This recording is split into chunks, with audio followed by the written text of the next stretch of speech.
Welcome back to another episode of the Humble Hustle podcast.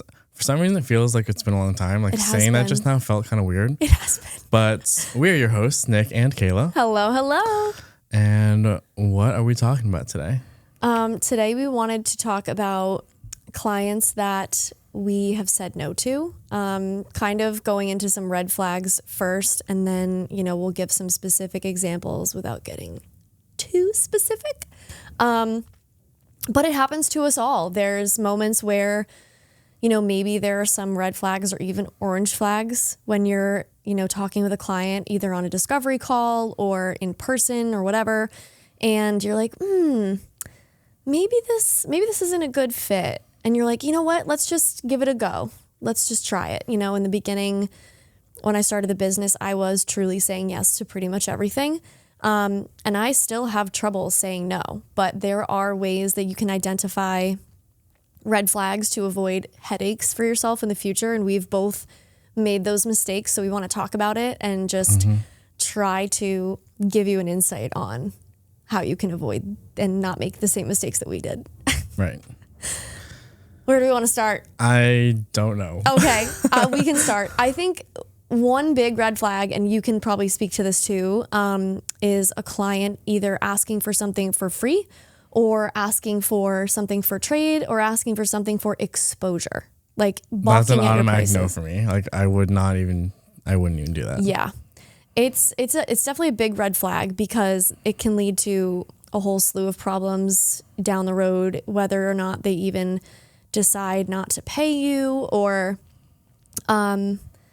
just being difficult. Like I find the clients that have the lowest budget are the ones that are requesting the most edits, might be the most challenging to work with. See, everyone says that, and sure, as a general rule of thumb, that's more or less fine to go off. But don't get me wrong, people with high budgets still can be a pain in the ass. It's true. Yeah, that's a good point. But for me personally, I have found that the clients who I've had to kind of like fight with to get what I'm worth, or a lot of times it's been lower than what I'm worth because I'm trying to meet people where they're at, have been the most challenging. And I do try to work with people with their budgets if they can't make things work, whether you lower the deliverables or, you change the timeline or something like that.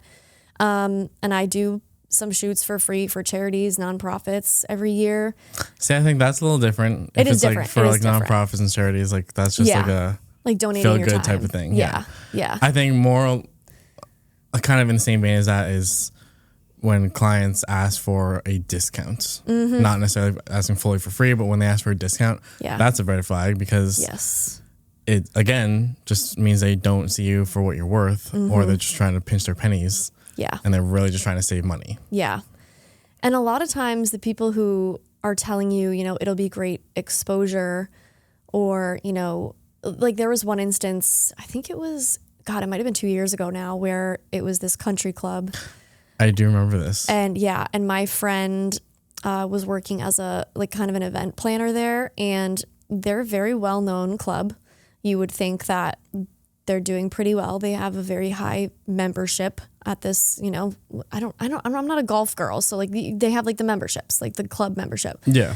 So they have a ton of members. They're very busy. They're very popular, and they hold events there, weddings, freaking like bridal showers, all sorts of stuff. So that they are making a decent amount of money. And the owner, I came in, he wanted to promote some of like the food at the restaurant and other things, and maybe even some events. And he wanted me to shoot for free. I was like, are you on fucking crack? Why would I ever do that? It's one thing if you're sort of like new, and I was maybe a little bit new, but I sent over all sorts of examples of my portfolio, and I was like, listen, I'm a professional. I deserve to get paid. And I ended up charging him $450, like pennies, for a shoot. And I really regret that decision. I should have just said, nope, here's my price. He probably would have paid it. That's I imagine he might have paid it.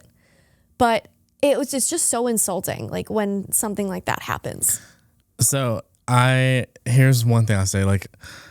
I think people that know they have clout and they know they are a big popular, whether it's an organization or an individual person, they know that they can take advantage of people and like get stuff for free, which is why they try to. Like someone I know recently just shot for a actual like famous like singer person. I won't say their name, but very like truly a top tier in their respective genre.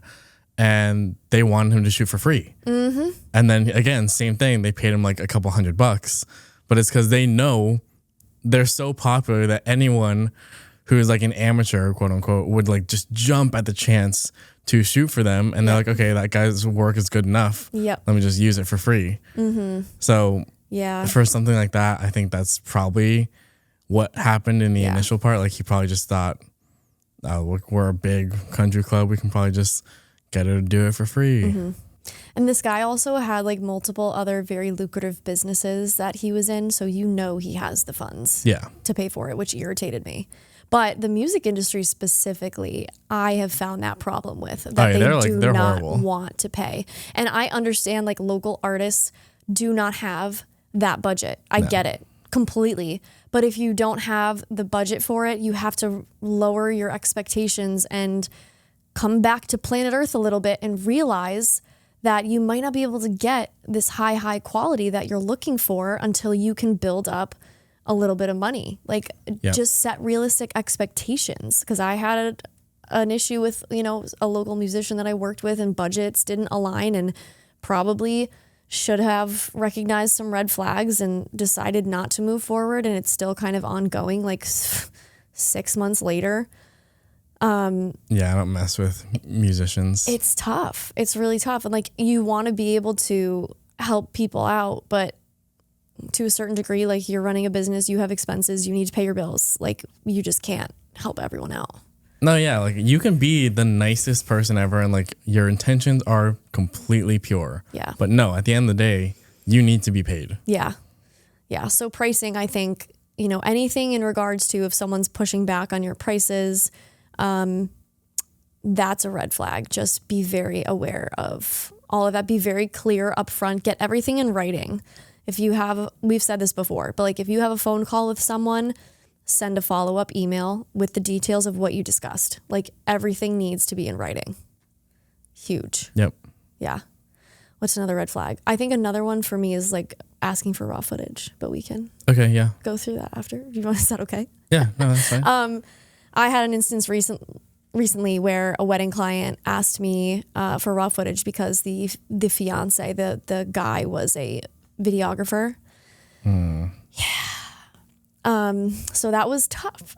As wedding videographers, when someone in the couple claims to also be a videographer, I hate that. Yeah. Like unless they are like a 1000% true professional and I can like tell that they know what they're doing, just don't. Yeah. And because they've been so annoying. They're like, oh yeah, I'm an indie filmmaker. And then they try and direct you and be like, oh, you should get this shot from this angle. Like it's going to be great. I'm like, dude, let me do what I do. Yeah. This one it turned out like I didn't know to what degree. I was like, oh, he's a professional. Cool. I don't think he was as, it wasn't his full-time job. He had like a full-time, like 9 to 5. And then he just happened to have a camera. Yeah. I think it was like that situation. And they asked me on the phone about the raw footage, like in our initial call. And it really took me off guard. They were like, oh yeah. And like, would it be possible if we could get the raw footage?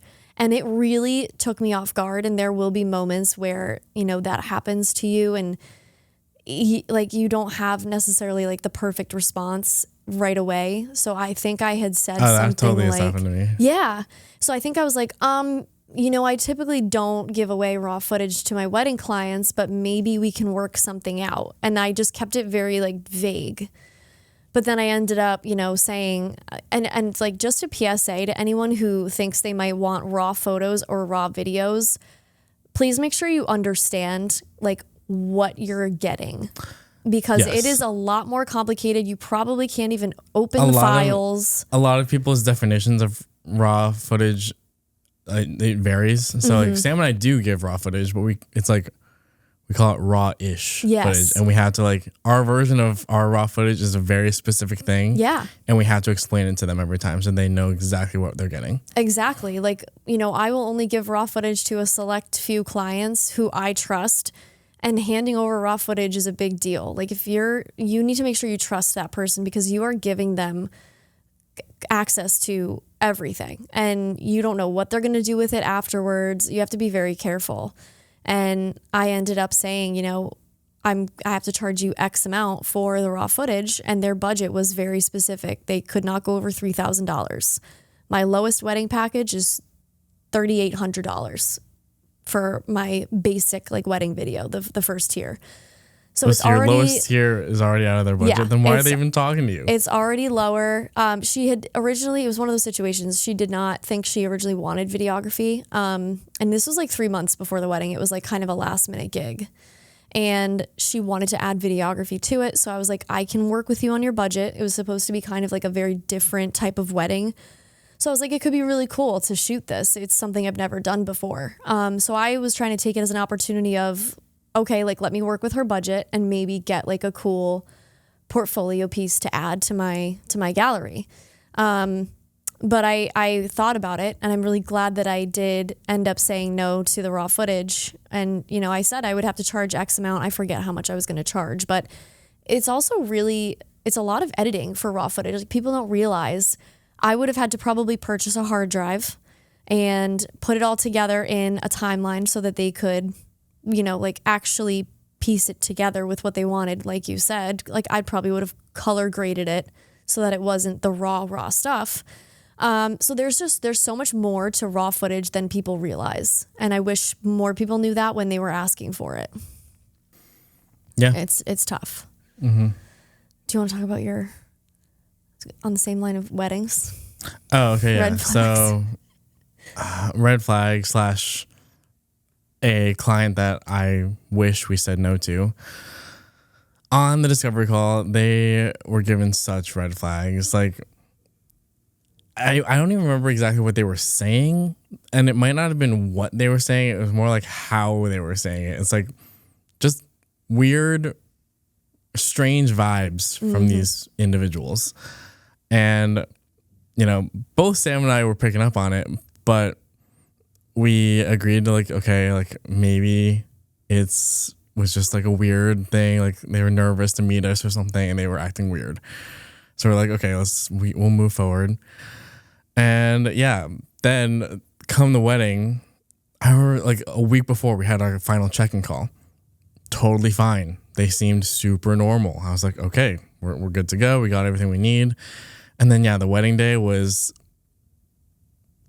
if not the worst, this is close. There was 2 that were super, super close to being the worst experiences of my life. But this was up there for like the worst wedding I've ever shot. And I won't get into too many details, but it involved graveyards, being flashed by the bride multiple times. I forgot about that. Stories about how they met that were just kind of not right. TMI. Yeah. And had to stay there for like 12 hours. So I didn't leave till like midnight. It was brutal. And it continued in the editing process, right? Yep. They wanted revisions. They were very specific.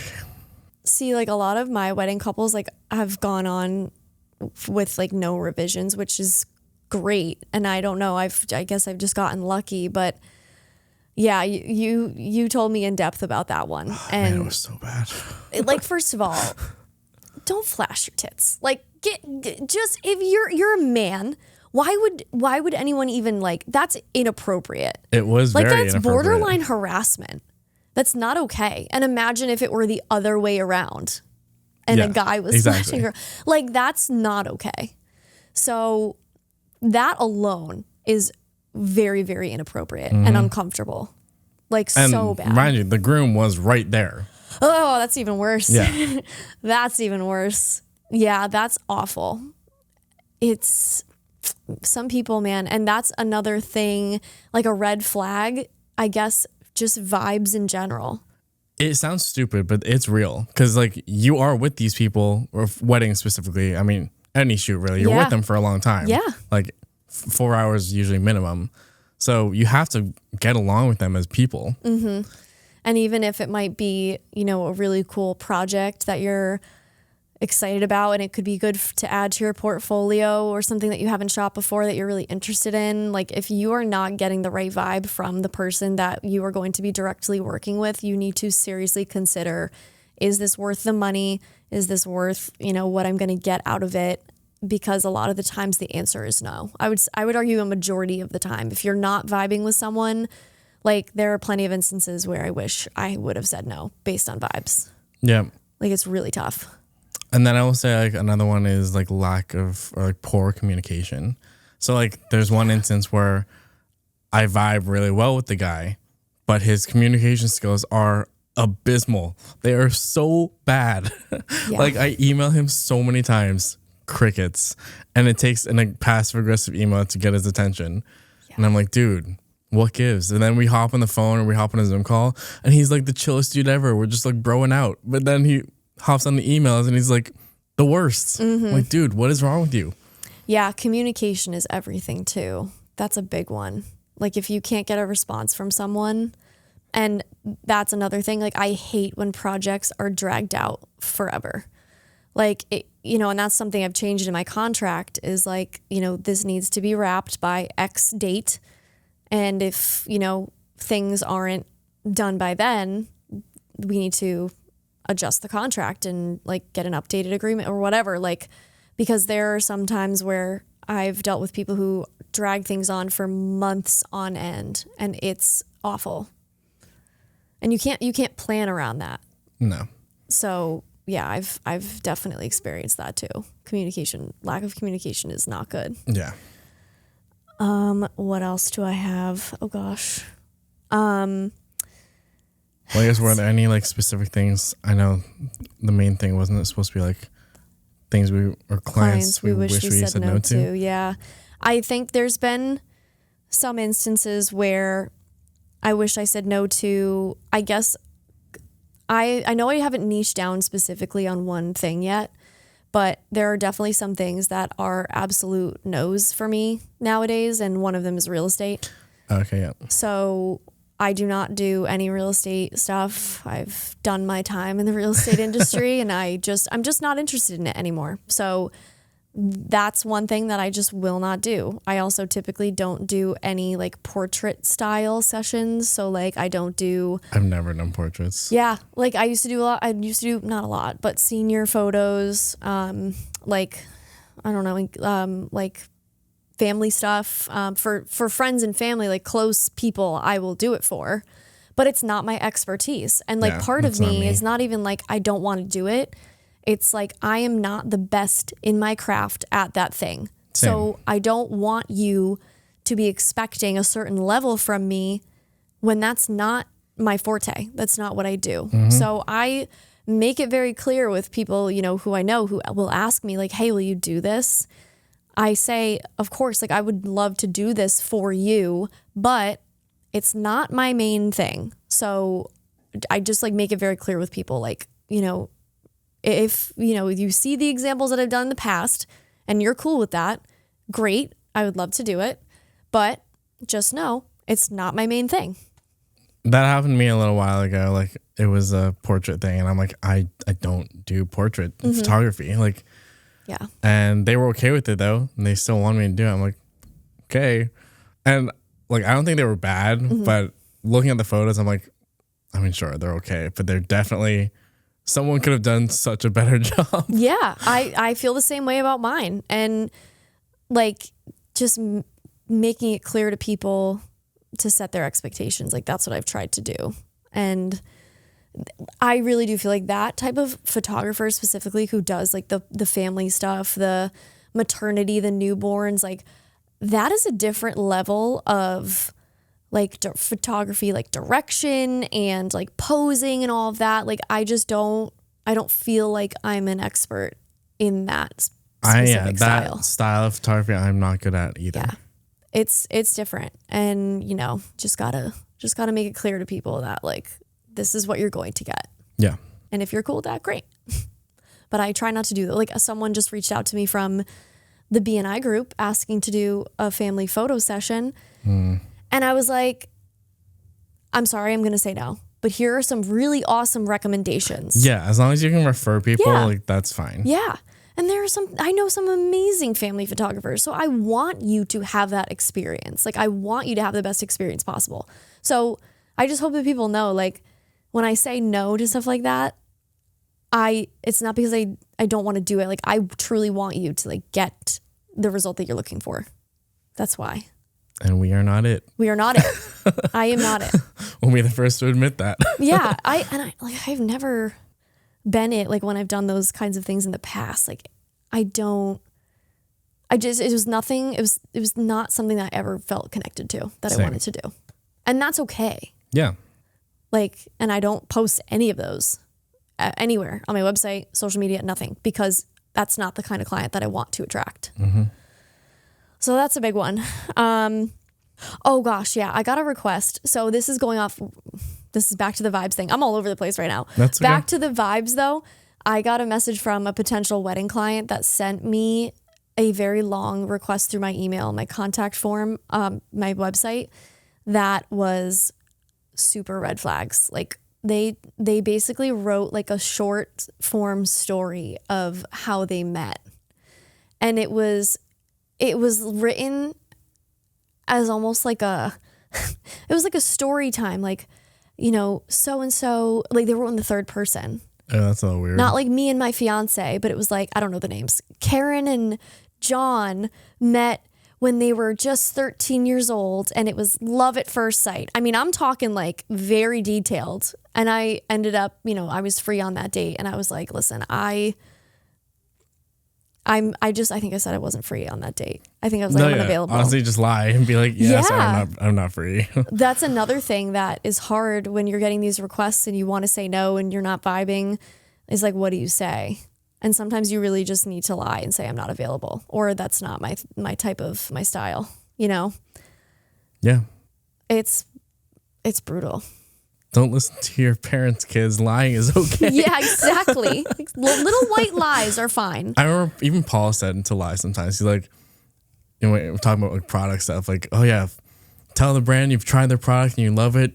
And even if you didn't, just lie and say you did. Yeah. It's like, yeah, say stuff like that. It can't hurt. It's harmless. Most of the time it's harmless. You're not flat out, like you're not insulting people. If anything, you're doing them a favor, because it's no fun for either party involved when you're like, you know, in the middle of the shoot and you're just not getting along and things are like going sideways.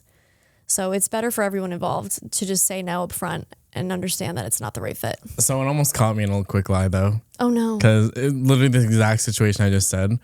They're like, oh yeah, like what? It was it's not the story I was going to tell you. It's a kombucha thing. And they're like, oh, do you like kombucha? I'm like, oh yeah, I love it. In reality, I hate kombucha. I'm not a big fan either. She was like, what's your favorite brand? And I was like, oh shit. Oh I was no. like, I don't know any Quick brands. Google. And then I like paused and then she's like, oh, it's probably like one of the big ones, right? Like Dr. Brewer's or something like that. I'm like, she bailed me out. I'm like, yeah, that's it's totally one. Dr. Brew. That's the one. You got me. I was like, oh, thank God you said something. Man, yeah. Because I was like, I don't know any kombucha brands. No, I don't either. Even like in the grocery store, like I couldn't even tell you. It's like the bubbly stuff, right? I think it has bubbles. It's like the fermented stuff. Yeah. And it like explodes in people's cars sometimes. I think so. Yeah. Not for me. I think it smells bad. I think it's very isn't it like very vinegary? I think so. Yeah. My fiance will drink it sometimes, and I'm like, not my favorite. I don't like it. It's okay. But after I lied, I got them as client. So. See, sometimes lying is okay. Yeah. Do you feel like you need to like a product to be able to shoot it well? No, absolutely not. I agree. There's so many, like, not gonna lie, most of the other beverages that I have shot, I don't like, and I would not drink normally. Yeah. But there are some that I do, and like that's great when it happens. You definitely feel a bit more connected to the product. But no, you do not have to actually like whatever product you're shooting. Yeah. I feel the same way about like other types of shoots, not even like products, but certain industries maybe. No. Like you could hate honestly, you could hate all things real estate, but you could still be a good real estate photographer or videographer. 100%. Absolutely. Yeah. Another red flag that I feel like I've picked up a couple times is when people are obsessed with micromanaging everything. Yeah, I don't deal with that. Like, that's a big no-no for me. Like, you gotta let me be on my own. Like, yeah. And of course they can be involved with the process, but you know, if they have such high expectations of exactly this and like I want XYZ, all these exact details, like there's a difference between being organized and having a shot list prepared and understanding like, you know, the deliverables and what you want. And there's a difference between that and wanting to exactly manage everything, like point for point. It's a really hard line because I personally would rather work with a client who is very organized as opposed to a client who is like, I don't really know what I want. I would love for someone to have, you know, some idea of what they're looking for, but I also don't want someone breathing over my shoulder at every single second. Yeah, no, I feel like I have always made it pretty clear with my clients that not to be like, I don't say this, but it's essentially like, I don't tolerate that. Like, we do not do that here. Yeah. But it's funny. I feel like I experience it more when I'm second shooting for people. I don't think it's happened with you, but it's like, I can definitely think of other instances where it's like, I'm just on a second shooting job with someone. I basically know nothing of what's going on. I'm here to shoot, but their client is like hovering over my shoulder and like telling me what to do. I'm like, man, I don't know how they tolerate this. Like, if this was my shoot, this would be a big no-no. Yeah. No, that's not fun. Because you want people to trust you. Like they're hiring you because they like your work. They like the communication. They liked you as a person. And you just want to be able to have that mutual respect and that mutual trust and not feel like you're being hovered over at every second. There was one instance where like I was on a prime lens, like a tighter lens. And so I couldn't get anything wide physically. And the main shooter person was on the wider lens. But the client kept hovering over me, telling me like, oh, don't forget to get the wide stuff. We really want to show how big this place is. Meanwhile, I'm like on a 50 or 85 and he's like seeing my stuff. And he's like, what is this? I'm like, dude, he's got the wide one. Go watch him. Exactly. Go look at his camera. Like, I can't do that right now. Oh, yeah. That's another thing that drives me nuts is people who they had like one camera when they were like 20 years old. And they think that they know everything about camera settings and all that stuff. That's brutal too. And it's like, you know, we're shooting this way for a reason. Like I'm on the tight stuff to get all the tight details, whereas they're on the wire stuff to get the wide stuff. It's efficient. They just don't understand like what we're doing. Yeah. But it's like, no, what we're doing makes sense. Yes. Trust me. Yeah. And again, trust. Like just trust me. Yeah, that's tough. Yeah. I think that I hit all of mine. Any things for free. Yep. So pricing, bad communication. The other thing is like expecting you to answer at any time. Like I have people who will call, email, text, like this weekend. Oh my God, it's a Friday afternoon. I had a girls' weekend, so I drove up to Newport. I was going to be in Rhode Island and I scheduled a call for when I was going to be arriving for a shoot that I have next week. And we had the call and she didn't have the shot list made yet. So we were like, you know, talking general stuff like, you know we want XYZ. And she was sending me, you know, some stuff like some inspirational photos. I was like, great, cool. Like once you have the list, send it over. I'll review it. Perfect. It was like a 30-minute call. And then she ended up calling me at 4 p.m. on a Friday. And I was like, I know that's technically still the working day, but it's the summer. And I had let her know like, hey, I'm going to be gone for the weekend. But she ended up calling me and I was like I was out with my friends and I was like, was it a scheduled call or she just called you out of the blue? Out of the blue. Okay. Yeah. That's fine. You don't have to answer that. Right. If it was a scheduled call, sure, answer. But if she's just randomly calling you, no, you don't have to. Yeah. But it was just kind of funny because like we had the call earlier in the day and like, you know, I had prepared my stuff, my questions that I had for her, but she hadn't made the shot list she wasn't yet. ready. Yeah. which is, it's okay, but like you can't expect people to answer when like the call had already happened. Like that was our time. I'm like out now. I'm unavailable. You know, I apologize, but I was like, oh my God. But I've gotten a lot of like late text messages. It used to happen to me all the time when I shot real estate. They would call me at like ungodly hours of the morning. They would text me at night, weekends, all that stuff. And like, that was when I was with my other company. And of course they were like, just don't answer, don't respond. You don't have to respond. But like, that's the real estate industry, is like, they want it yesterday all the time. Yeah. That's also why I try not to get my phone number out to clients. Like sometimes I do, just because it does make at least day of communication easier, but that does not give them the right to call or text me whenever. Like, no. That's what I would hate. Mm-hmm. So I try not to communicate over the phone for the most part. I also say like it's a very easy thing for beginners to think this, like you have to answer anytime, anywhere. Yeah. You don't. You really don't. Like every client can wait over the weekend. Like I used to do this all the time. Like Saturday at like 9 p.m. I'd be emailing people. Sunday morning at like 7 a.m. I'm emailing people. Like no. Mm-hmm. Just you don't have to email over the weekend. No one's going to be working really. Yeah. So just it can wait till Monday. Yeah. Same thing Friday, late afternoons. You don't need to do anything. People email me at like 3, 4 o'clock, even 5 on a Friday. I do not respond. Mm-hmm.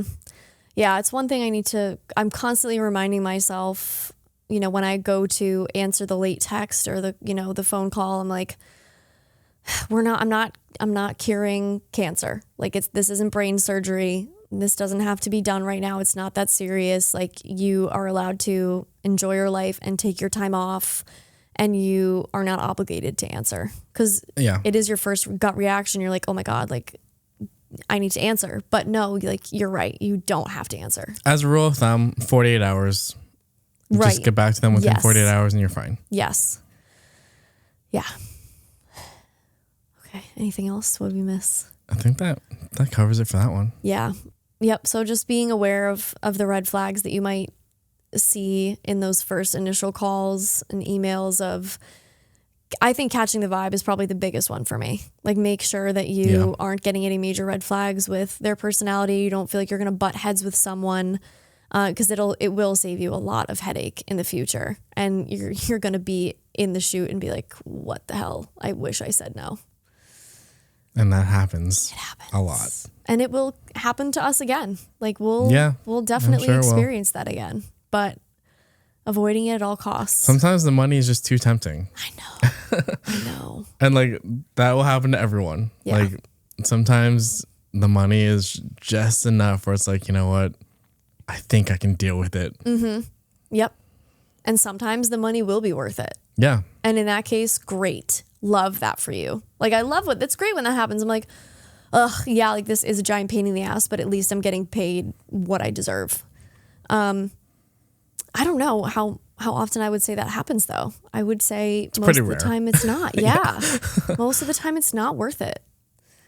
So avoiding that whenever possible is best case scenario. Yeah. Okay. Right. Well, thank you guys for listening. If we missed any red flags, then you're like, oh my God, this drives me crazy. Like, this is something. I think we talked about the obvious ones. So I'm sure there's some other ones that, you know, if you are listening and you have any, feel free to comment. Yeah, because I would like to know all of them so I can look out for them too. True. But thank you for listening. Please check us out on YouTube and Spotify. Subscribe, rate us 5 stars. Check us out on Instagram and TikTok. And let us know if there are any topics that you want us to cover. All right. Bye. Bye.